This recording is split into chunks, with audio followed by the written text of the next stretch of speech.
Bacolod chicken inasal. You need chicken oil, and you need sausawan. And first, you put rice on your plate.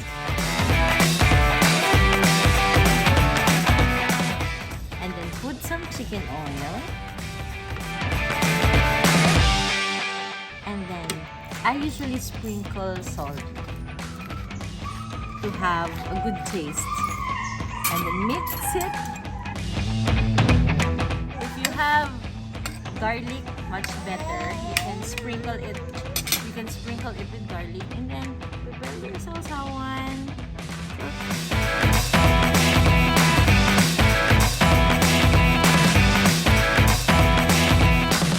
And then get your chicken inasal. Bacolod chicken inasal by Cocina, Elle.